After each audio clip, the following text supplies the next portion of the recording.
Croyez-vous que la vie se termine ici? Moi aussi, je le pensais, jusqu'au jour où quelque chose m'est arrivé, quelque chose qui a tout changé. J'ai été en enfer. Oui, j'ai vu ce qui s'y trouve, j'ai ressenti ce qui s'y passe, et ce que Jésus m'a montré est quelque chose pour lequel personne n'est préparé. Mais vous devez le savoir. Ce que je vais révéler dans cette vidéo pourrait être la réponse que vous cherchez depuis si longtemps, ou l'avertissement auquel vous ne vous attendiez pas. Ce n'est pas un conte, ce n'est pas une histoire inventée.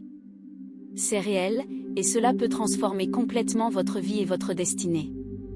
Je vous lance un défi, restez avec moi jusqu'à la fin et découvrez ce que personne d'autre ne vous raconte. Ce message pourrait être le plus important de votre vie. Mais avant de continuer, vérifiez si vous êtes déjà abonné à la chaîne, car ici, nous partageons une série de vidéos comme celle-ci, qui vous aideront à comprendre et à explorer ces histoires de vie émouvantes d'une manière plus claire, spirituelle et profonde, comme vous ne l'avez jamais vu. Bonjour, je m'appelle Margaret Thompson, j'ai 29 ans et je suis missionnaire en Nouvelle-Zélande. Mais mon histoire, mon cheminement de foi, a commencé bien avant cela, quand j'étais encore une jeune fille, à l'âge de 12 ans. À cette époque, je vivais avec ma famille dans un quartier modeste, où la vie n'était pas facile, mais d'une certaine manière, j'ai toujours ressenti que j'avais quelque chose de très précieux en moi, ma foi. Je me souviens comme si c'était hier du moment où j'ai accepté Jésus. J'avais seulement 12 ans et j'étais dans une retraite pour jeunes, une expérience qui allait changer ma vie pour toujours. Cette retraite a été un moment de découverte, où j'ai ressenti quelque chose que je n'avais jamais ressenti auparavant. Je me suis sentie profondément touchée, comme si mon cœur trouvait enfin sa place. J'ai ressenti une paix que je n'avais jamais connue. À ce moment-là, je savais que ma vie ne serait plus jamais la même, et je ne voulais plus m'éloigner de Dieu. Mais, comme vous le savez, la vie n'est pas toujours facile. Même après avoir fait ce choix, après avoir donné mon cœur à Dieu, les choses n'ont pas toujours été simples. J'ai affronté de nombreux défis au fil des années. Ce n'étaient pas seulement des défis extérieurs, les problèmes de la vie, mais aussi des défis intérieurs, les peurs, les insécurités, et même les doutes. Je sais que cela peut être difficile à comprendre, mais même avec la foi en Dieu, il y a eu des moments où j'ai douté, des moments où je me suis sentie seule et même perdue. Je me demandais pourquoi, après avoir donné ma vie à Dieu, je devais encore faire face à tant de difficultés. Parfois, je me sentais incapable de gérer les hauts et les bas de la vie. Je me demandais si j'étais vraiment sur le bon chemin. Mais quelque chose en moi, cette foi qui a toujours été là, me disait que je ne devais pas abandonner.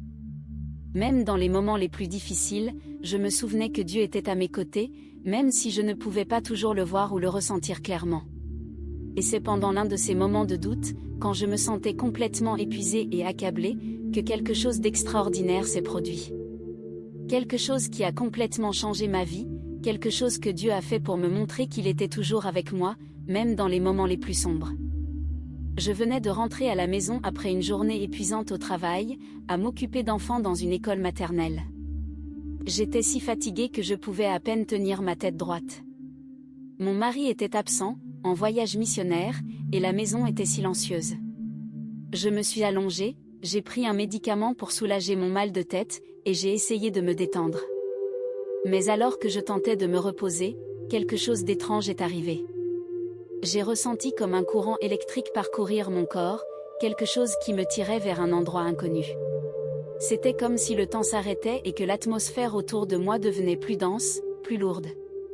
Je ne savais pas ce qui se passait, mais une partie de moi savait qu'un événement extraordinaire allait se produire. Soudain, je me suis vue en dehors de mon corps, observant mon corps immobile sur le lit. J'étais là, mais en même temps, je n'y étais pas. Et c'est alors que j'ai entendu une voix qui n'était pas ordinaire, qui ne ressemblait à rien de ce que j'avais entendu auparavant. Elle était forte, mais calme en même temps, et ses paroles résonnaient profondément en moi. La voix a dit, « Margaret, aujourd'hui, je vais te montrer quelque chose qui changera ta vie à jamais. Je vais te révéler le royaume spirituel et les stratégies que les ténèbres utilisent pour tromper l'humanité. » J'étais sous le choc.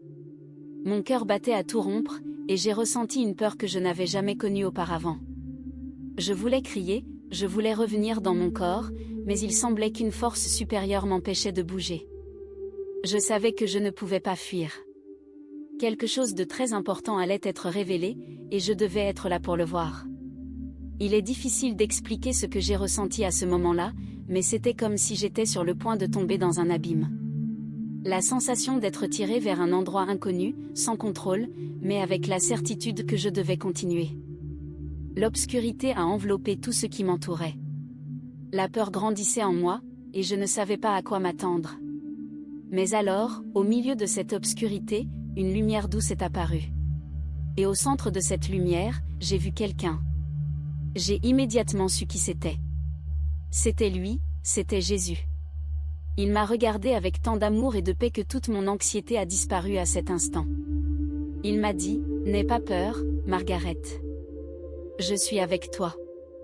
Tiens ma main fermement, et je te montrerai des choses que beaucoup ignorent, mais qui doivent être connues. » J'ai tenu sa main avec force, ressentant une paix indescriptible, comme si j'étais en sécurité, comme si rien ne pouvait m'atteindre tant qu'il était avec moi.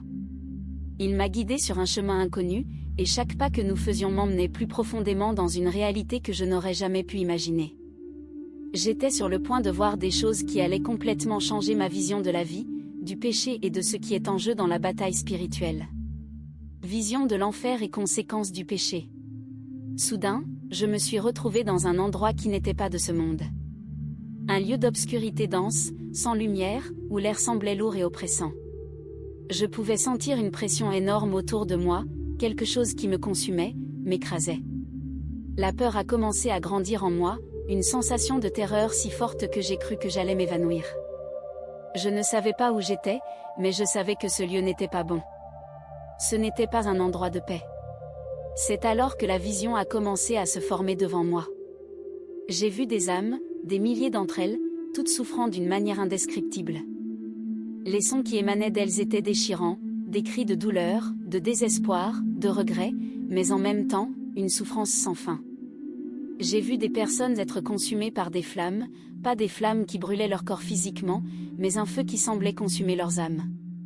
Ces âmes étaient tourmentées, piégées dans une souffrance éternelle, et le pire de tout, elles savaient qu'il n'y avait plus d'échappatoire. Il n'y avait plus de chance de changement, de pardon. Le tourment était infini, et l'angoisse était visible sur chacune d'elles. J'ai vu ces âmes qui, de leur vivant, avaient fait de mauvais choix, s'étaient éloignées de Dieu, avaient ignoré son appel. Certaines d'entre elles me semblaient si familières, comme si je les connaissais, mais ce qui me troublait le plus était le désespoir dans leurs yeux. Il n'y avait plus d'espoir pour elles.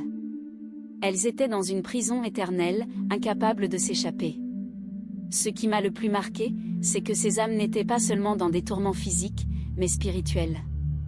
Elles étaient consumées par le poids de leurs propres péchés non repentis, par des choix qu'elles avaient faits de leur vivant, des choix qui les avaient éloignées de Dieu. J'ai vu des hommes et des femmes, jeunes et vieux, de tous âges. Il y avait un homme qui, alors qu'il était consumé par les flammes, pleurait amèrement, criant pour demander miséricorde. Il disait, « Je ne savais pas. Je ne savais pas que cela arriverait. Je ne savais pas que mes choix me mèneraient ici. » Mais, peu importe combien il pleurait ou suppliait, il n'y avait personne pour l'entendre. Il n'y avait plus de retour en arrière. Il était perdu, et la douleur dans sa voix était quelque chose que je ne pourrais jamais oublier. Et alors, j'ai vu Jésus. Il est apparu devant moi, au milieu de l'obscurité, et sa présence était immense, comme un phare de lumière dans un océan de ténèbres. Il m'a regardé avec une tristesse profonde, une tristesse que je n'avais jamais vue auparavant. Je savais qu'il ressentait la douleur des âmes qui étaient là, ces âmes qui souffraient les conséquences de leur choix. Il n'a rien dit immédiatement, il observait simplement, et le silence entre nous était lourd, comme s'il me laissait absorber tout ce qui se passait autour de moi. Finalement, il parla, et sa voix était calme, mais pleine de compassion. « Margaret, ce que tu vois ici est le destin de nombreuses âmes. Ces personnes ne comprennent pas la gravité de leur choix. Elles ne réalisent pas que chaque décision qu'elles prennent a une conséquence spirituelle, éternelle. Le péché, lorsqu'il n'est pas repenti, mène à la mort éternelle. Mais ce que tu vois ici ne doit pas être la fin. Il y a encore de l'espoir pour ceux qui chercheront la vérité, qui se repentiront et reviendront vers moi. Mais pour beaucoup, il est trop tard. Ils ont été trompés, et maintenant ils paient le prix de leur choix. J'étais choquée, sans mots. Comment cela pouvait-il être réel? Comment les gens ne voyaient-ils pas le danger? Pourquoi tant de personnes continuaient à ignorer la vérité? Mais, en même temps, le message de Jésus était clair, il y avait encore du temps pour changer, pour se repentir, pour vivre différemment. Il me regarda avec un regard de profonde compassion, et je ressentis une tristesse dans son cœur qui me fit pleurer. « Je t'ai amené ici pour que tu comprennes la gravité de ce qui est en jeu, dit-il. Les âmes que tu vois ici ne sont pas des chiffres, elles ne sont pas seulement des figures lointaines. Ce sont des personnes qui ont été trompées, qui ont choisi de vivre pour elles-mêmes et non pour Dieu. Elles n'ont pas compris le sacrifice que j'ai fait pour elles. Le péché a un coût, et ce coût est éternel. Je n'arrivais pas à traiter tout ce que je voyais. Chaque image, chaque cri, chaque visage me rendait plus angoissée. Les âmes vivaient ce que j'appellerais une éternité de regret, une éternité de douleur, et le pire, elles ne pouvaient pas revenir en arrière. Elles ne pouvaient pas changer leur choix. Leur chemin était scellé, et la seule chose qui restait était la souffrance sans fin. C'est alors que je ressentis une énorme responsabilité peser sur moi. Jésus me dit, « Margaret, tu as une mission. Tu as vu de tes propres yeux ce qui se passe quand quelqu'un choisit d'ignorer le chemin de la vérité. Tu dois partager cela. Les gens doivent savoir. Ils doivent comprendre que les choix qu'ils font ici, maintenant, ont un impact éternel. La vie ne se limite pas à ce que nous voyons ici, mais à ce qui se passe après. Le péché a des conséquences, mais le repentir apporte le salut. » J'étais sous le choc. Comment pourrais-je raconter quelque chose d'aussi effrayant aux gens? Comment pourrais-je leur expliquer ce que j'avais vu? Comment pourrais-je être la voix d'alerte pour ceux qui étaient encore perdus, aveugles à la vérité? Je savais que ma vie ne serait plus jamais la même. La mission que Jésus m'avait confiée n'était pas simplement un appel. C'était une responsabilité profonde, quelque chose que je ne pouvais ignorer.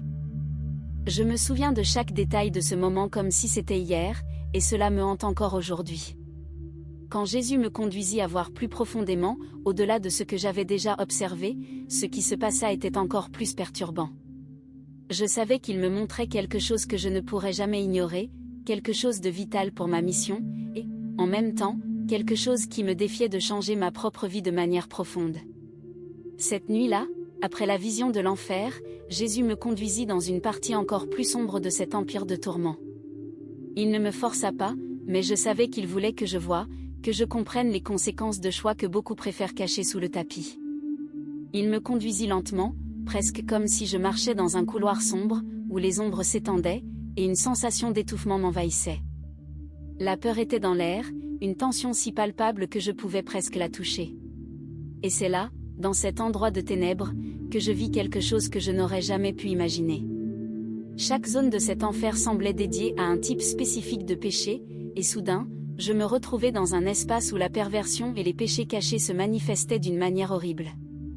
Ce n'étaient pas seulement des actes physiques, mais des choix spirituels, des attitudes secrètes que les gens commettaient pendant leur vie sur terre, cachées des autres, mais pas de Dieu.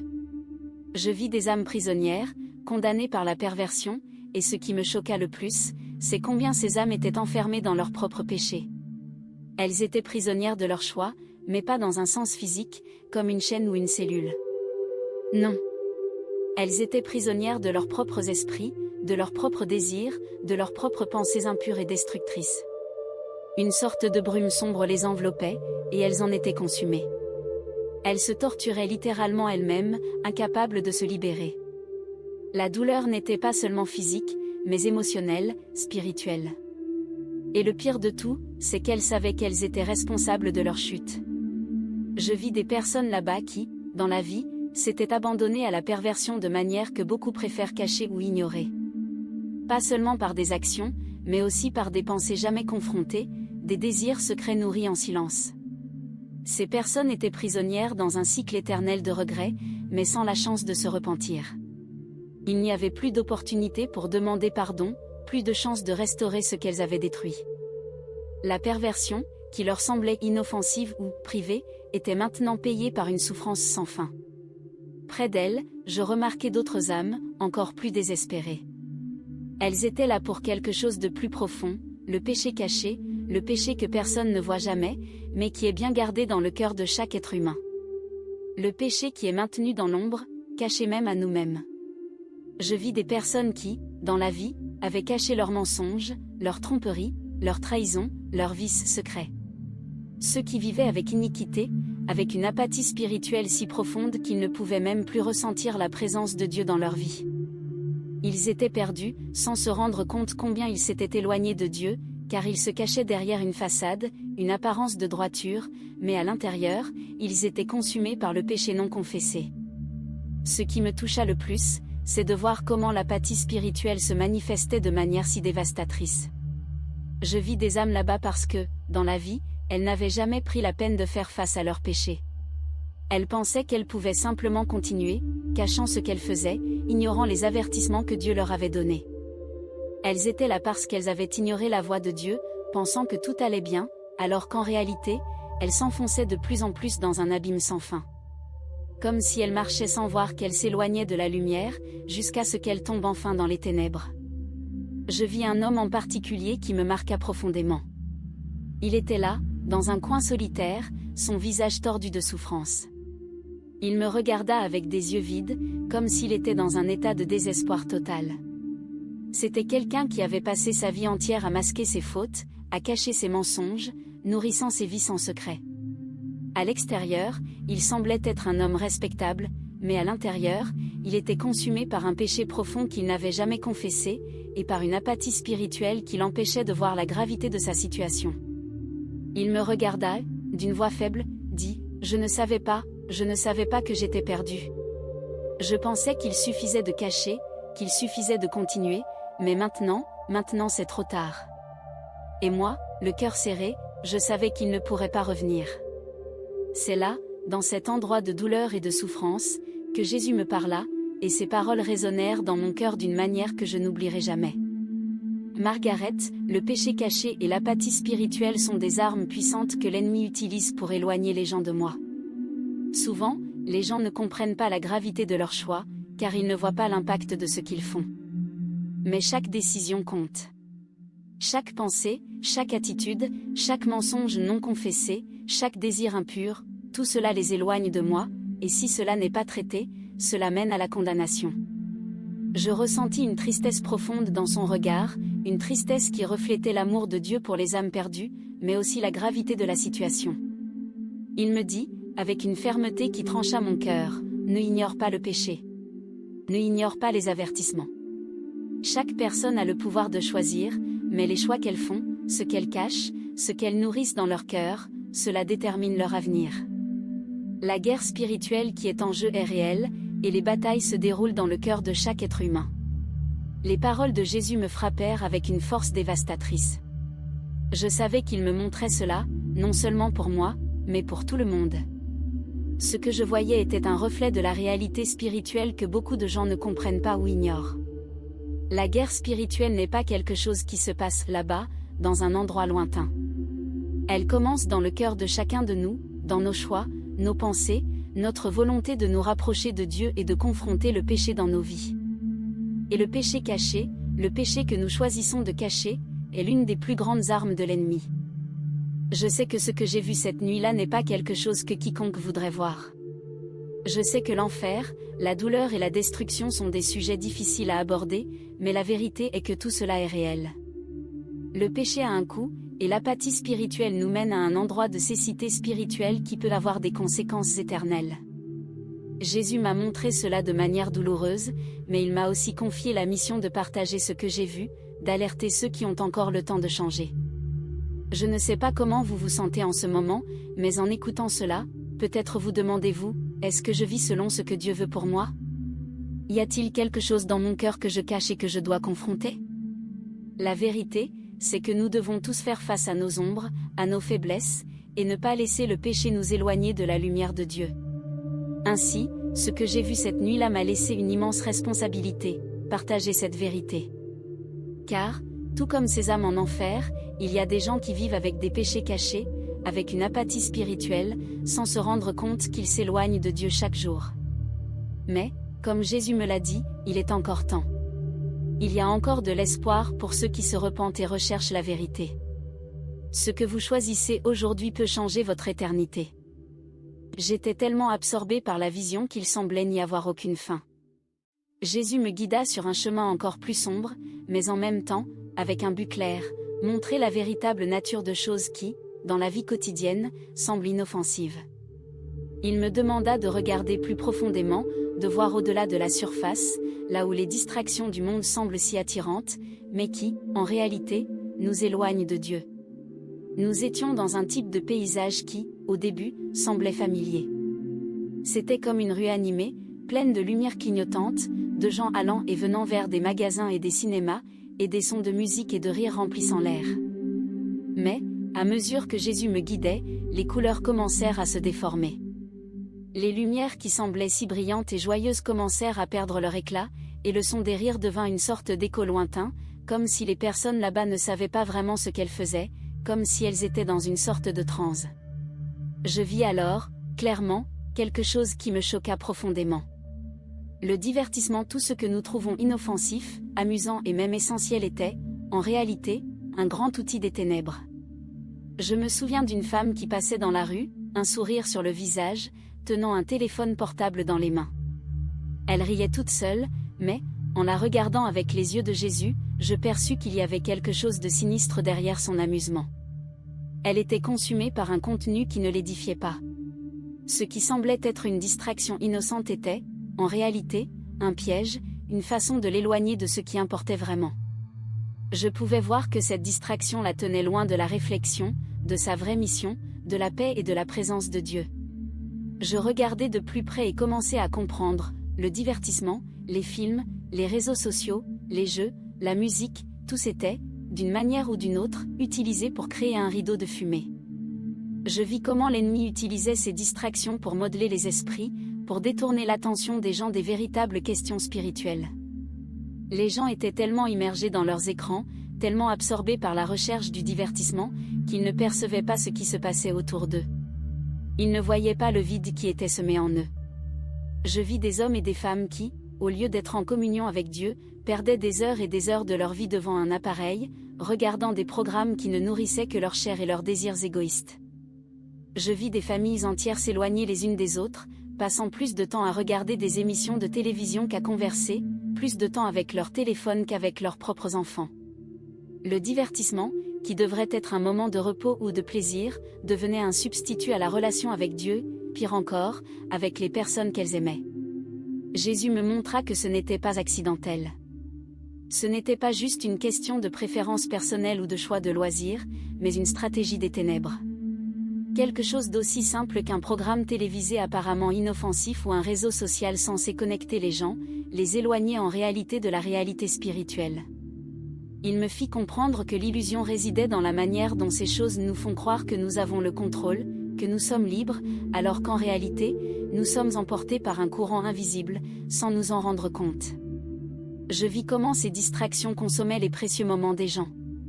Et ce faisant, ils perdaient les occasions de se connecter à ce qui était vraiment important, leur vie spirituelle, leur mission, leur relation avec Dieu et avec les autres. Je vis tant de souffrances cachées derrière un sourire faux, tant de vide masqué par une vie virtuelle construite autour des likes, des commentaires et des apparences. Je me rendis compte que les gens devenaient esclaves de ces distractions, sans même s'en rendre compte. C'est alors que Jésus me dit, avec une gravité qui toucha profondément mon cœur, ces distractions sont comme des rideaux qui aveuglent les gens. Ils ne se rendent pas compte, mais ils s'éloignent de moi, un choix à la fois. Le divertissement qui semble inoffensif, les distractions qui semblent triviales, font que les gens perdent de vue ce qui compte vraiment. Ils vivent dans un monde de fantasmes, mais ignorent la réalité de la guerre spirituelle autour d'eux. Je savais qu'il parlait de quelque chose de bien plus grand que le simple divertissement, il parlait de la façon dont l'ennemi utilise tout ce qui nous entoure pour nous éloigner de notre véritable mission, pour nous garder distraits et aveugles à notre propre marche spirituelle. Il me dit qu'à mesure que les gens étaient consumés par ces distractions, la vigilance était plus importante que jamais.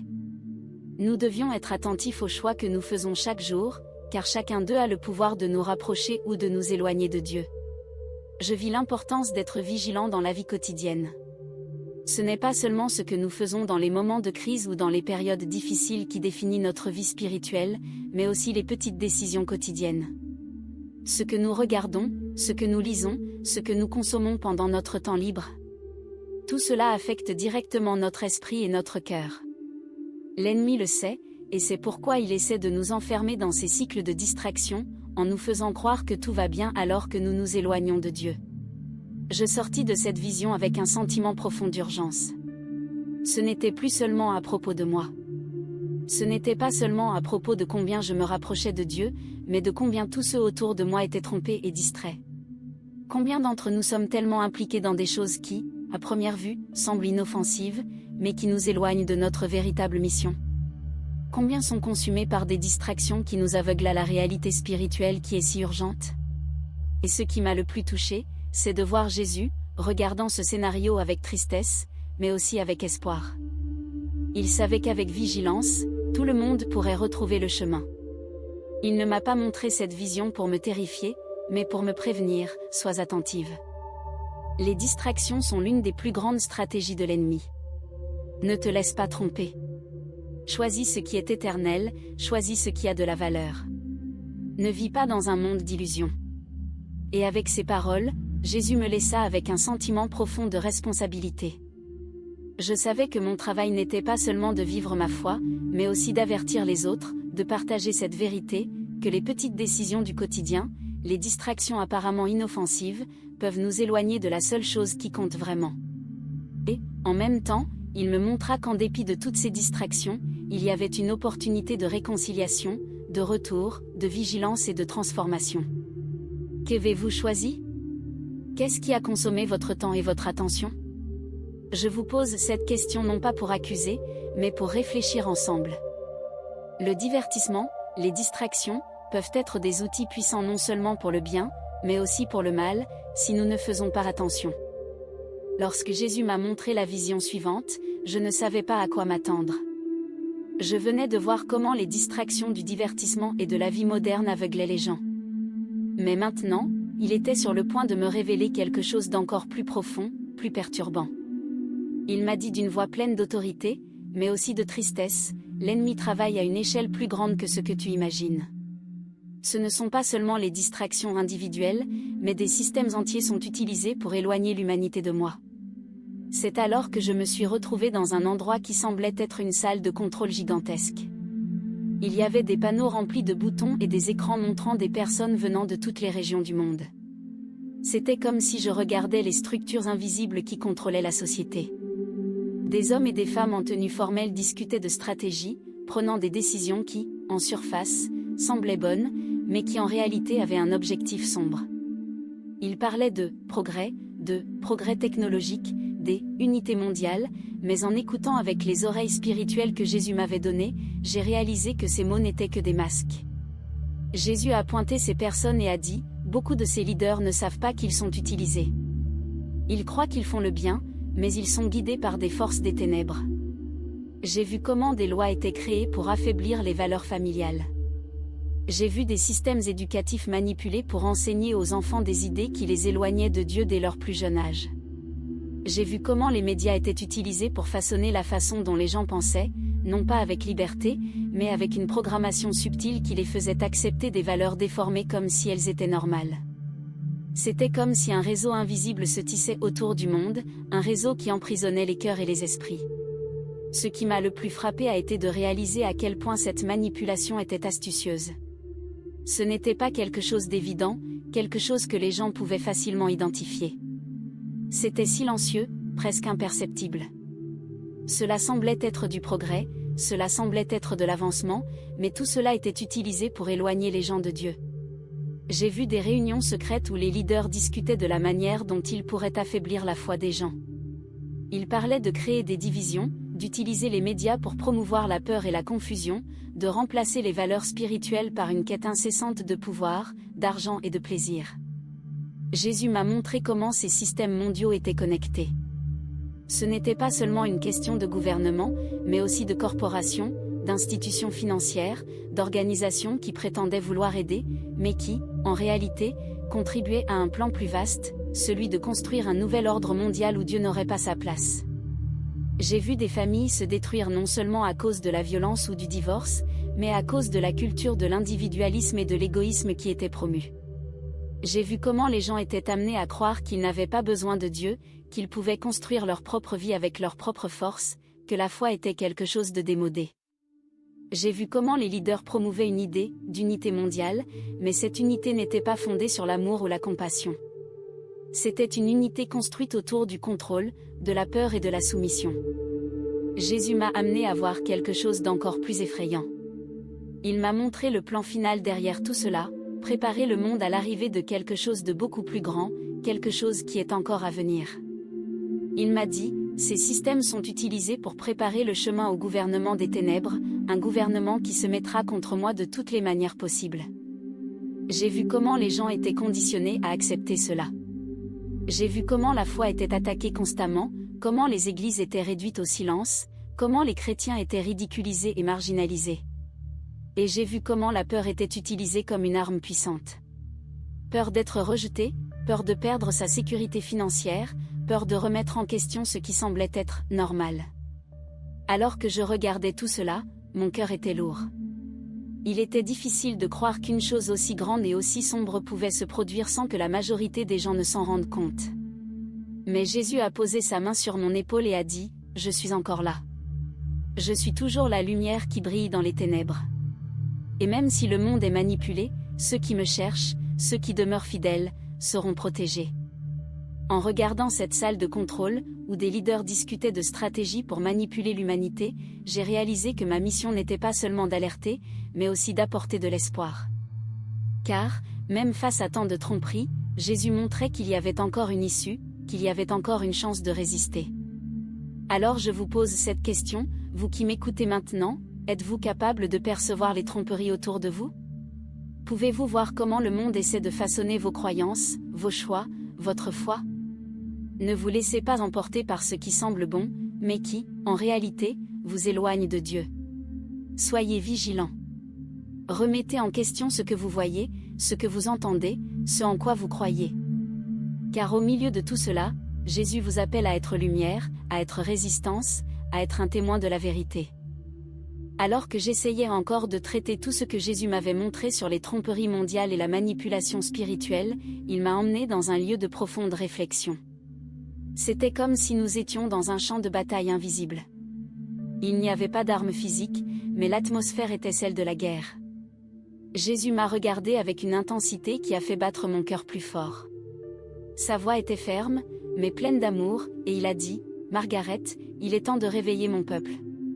Beaucoup dorment spirituellement, tandis que les ténèbres avancent. La repentance et la prière sont les clés pour gagner cette bataille. » Ces mots ont résonné en moi comme un tonnerre. Il a commencé à me montrer des scènes de la vie de nombreuses personnes à travers le monde, comme si je feuilletais les pages d'un livre. J'ai vu des chrétiens vivant de manière négligente, enfermés dans des routines vides, allant à l'église par obligation, mais sans véritable connexion avec Dieu. J'ai vu des familles détruites par le manque de pardon, des jeunes consumés par les vices et les distractions, des leaders spirituels accablés et découragés. C'était comme si beaucoup marchaient dans les ténèbres, sans se rendre compte qu'ils étaient observés et attaqués par des forces spirituelles. Jésus m'a montré que l'apathie spirituelle est l'une des plus grandes armes de l'ennemi. Il a dit, « Mon peuple s'habitue au péché. Ils ne se rendent pas compte que les petites concessions mènent à de grandes chutes. Il faut de la repentance. Il faut revenir au premier amour. » Il m'a amené à comprendre que la repentance n'est pas simplement dire « Je suis désolé ». C'est une transformation profonde, un changement de direction, un brisement authentique devant Dieu. Et pour illustrer cela, il m'a montré un homme qui semblait mener une vie normale. Il avait une maison confortable, une famille aimante, mais son cœur était rempli d'orgueil et d'autosuffisance. Il ne voyait pas la nécessité de chercher Dieu, pensant qu'il allait bien tel qu'il était. Puis, soudainement, la vision a changé, et j'ai vu cet homme faire face à une crise, sa famille s'effondrait, sa santé se dégradait, et il est tombé à genoux, pleurant et suppliant de l'aide. Jésus m'a regardé et a dit, « Je ne désire que personne ne passe par la souffrance pour me trouver, mais souvent c'est dans la vallée que les gens réalisent leur besoin de revenir vers moi. Dis à mon peuple qu'il y a encore du temps. Dis-leur que je suis là, les attendant avec les bras ouverts. » L'urgence dans la voix de Jésus m'a fait trembler. Il m'a montré des scènes de chrétiens priant fervemment, élevant leur voix comme des soldats en bataille.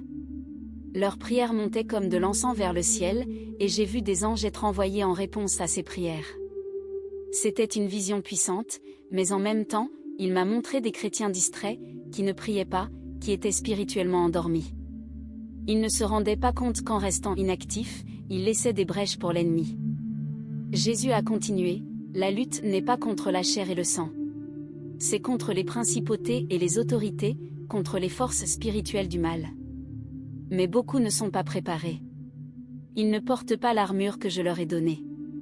Ils ne lisent pas ma parole, ne prient pas avec ferveur, ne vivent pas dans la sainteté. Comment peuvent-ils résister à l'ennemi s'ils sont désarmés?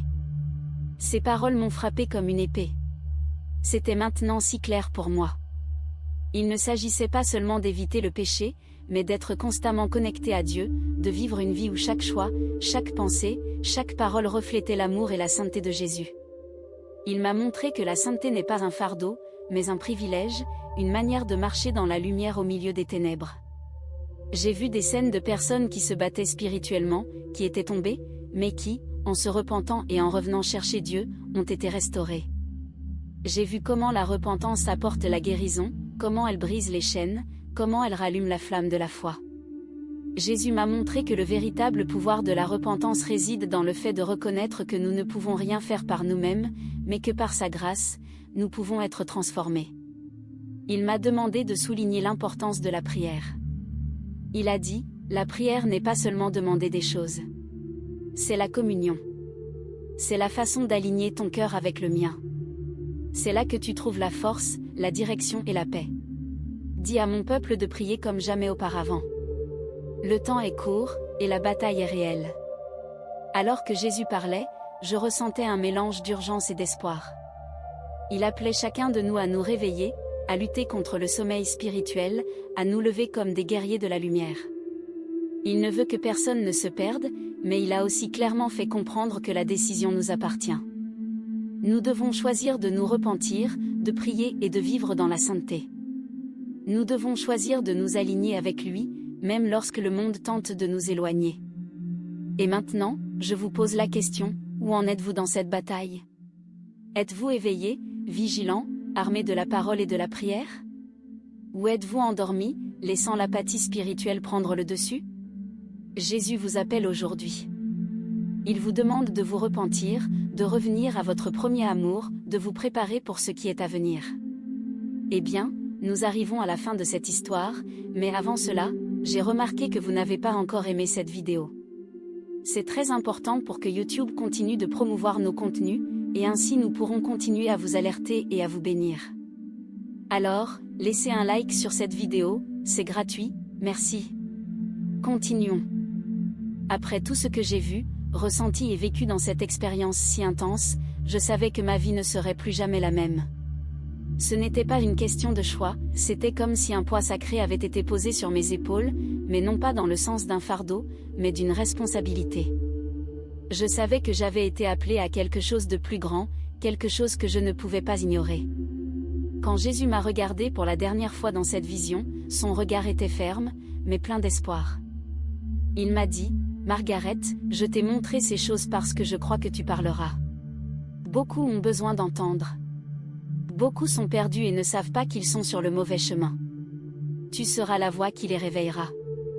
Mais souviens-toi, ce n'est pas par ta force, mais par mon esprit que les vies seront transformées. Sois fidèle. Je serai avec toi. Ces mots sont restés gravés dans mon cœur comme un sceau éternel. Lorsque je me suis réveillée de cette expérience, je ressentais encore la présence de Jésus autour de moi. C'était comme si j'avais été renouvelée, mais en même temps, une urgence brûlait en moi, comme un feu qui ne pouvait être éteint. Je savais que j'avais un but clair, partager ce que j'avais vu, ce que j'avais appris, et surtout, ce que j'avais ressenti. Au début, je l'avoue, j'avais peur. Je pensais à la façon dont les gens réagiraient. Est-ce qu'ils me croiraient? Est-ce qu'ils se moqueraient de moi ou me rejetteraient? Ces questions tournaient dans ma tête, mais une voix douce en moi répondait toujours, peu importe ce qu'ils pensent. Parle. Quelqu'un doit t'entendre. J'ai commencé petit, en partageant mon expérience avec des amis proches et des membres de ma famille. Je me souviens de la première fois où j'ai tout raconté, les larmes aux yeux. Il y avait un silence absolu dans la pièce. Certaines personnes ont pleuré, d'autres sont restées pensives, mais ce qui m'a le plus marqué, c'est une femme qui, après avoir écouté, s'est levée et a dit « Je dois changer. Je dois me réconcilier avec Dieu. » À ce moment-là, j'ai compris le pouvoir du message que je portais. Ce n'était pas à propos de moi, c'était à propos de ce que Dieu voulait faire dans la vie des gens. Au fur et à mesure que je commençais à parler dans les églises, les petits groupes et même en ligne, j'ai constaté quelque chose de fascinant. Plus je partageais, plus les gens se connectaient. C'était comme si, au fond, tout le monde savait qu'il y avait quelque chose de plus que ce que les yeux pouvaient voir. Beaucoup venaient vers moi, me parlant de leur propre lutte spirituelle, de leurs doutes, de leurs peurs, et même d'expériences similaires. Je me rendais compte que ma mission n'était pas seulement de raconter ce que j'avais vu, mais aussi d'encourager les gens à revenir à Dieu, à rechercher une vie de repentance, de sainteté et de prière. Parfois, c'était douloureux. Parler des visions de l'enfer, des péchés cachés et des pièges de l'ennemi n'était pas facile. Mais je savais que je devais être fidèle à ce que Jésus m'avait montré. Je voyais dans les yeux des gens l'impact de mes paroles. Certaines larmes étaient de repentance, d'autres de soulagement, car elles comprenaient enfin pourquoi elles traversaient tant de luttes dans leur vie. C'était comme si, pour la première fois, elles voyaient la bataille spirituelle qui se déroulait autour d'elles. Il y a eu des moments où j'ai aussi été attaquée. L'ennemi ne voulait pas que ce message soit diffusé. J'ai traversé des jours de grande angoisse, de doutes et même de persécution. Mais chaque fois que je pensais à abandonner, je me rappelais du regard de Jésus, de ses paroles d'encouragement. Il avait promis qu'il serait avec moi, et il l'était. À chaque parole que je disais, à chaque cœur qui se brisait, je sentais sa présence me fortifiant. Aujourd'hui, ma mission est claire. Je sais que j'ai été appelée à être une messagère, à réveiller ceux qui dorment spirituellement, à apporter la lumière dans les ténèbres. Et cette mission n'est pas seulement la mienne. C'est pour tous ceux qui entendent ce message et ressentent le même feu brûler dans leur cœur. Jésus ne m'a pas montré ces choses pour que je les garde pour moi-même. Il veut que tout le monde sache qu'il est encore temps, qu'il y a de l'espoir, qu'il est là, les bras ouverts, attendant chacun de nous. Et maintenant, je vous pose la question, à vous qui écoutez mon histoire, comment va votre vie? Vous sentez-vous sur le bon chemin? Ou y a-t-il quelque chose qui doit changer? Ne ignorez pas cet appel.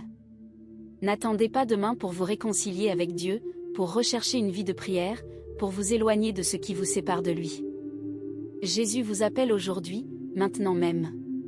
Ce message est arrivé jusqu'à vous pour une raison. Ce n'est pas une coïncidence. Tout comme il m'a appelé à partager, il vous appelle à vous lever, à être une lumière, à lutter dans la bataille spirituelle avec foi et courage. Et rappelez-vous, la lutte n'est pas la nôtre. Elle est à lui. Et il a déjà vaincu. Si vous avez aimé cette vidéo, je vous invite à vous inscrire à la chaîne. N'oubliez pas d'activer la cloche pour recevoir toutes les notifications et ne manquer aucun contenu qui pourrait fortifier votre foi et transformer votre vie. Laissez un like, car cela aide énormément à diffuser ce message à plus de personnes qui en ont besoin. Partagez cette vidéo avec des amis, de la famille ou toute personne que vous croyez avoir besoin de connaître cette histoire et cette vérité. Et, s'il vous plaît, écrivez dans les commentaires ce que vous avez pensé de cette vidéo. J'aimerais savoir votre avis, ce que vous avez ressenti en écoutant cette histoire et ce que vous en avez appris. Chaque commentaire est important et aide à créer une communauté où nous pouvons grandir ensemble spirituellement. Ah, et avant de partir, je vous recommande de regarder la vidéo « Découvrez les pièges cachés qui détruisent les vies et les relations sur Internet » qui se trouve sur la chaîne. Elle ouvrira vos yeux sur des stratégies qui passent souvent inaperçues et qui peuvent affecter notre vie et nos relations. Merci beaucoup d'être ici. Que Dieu vous bénisse et à bientôt dans la prochaine vidéo.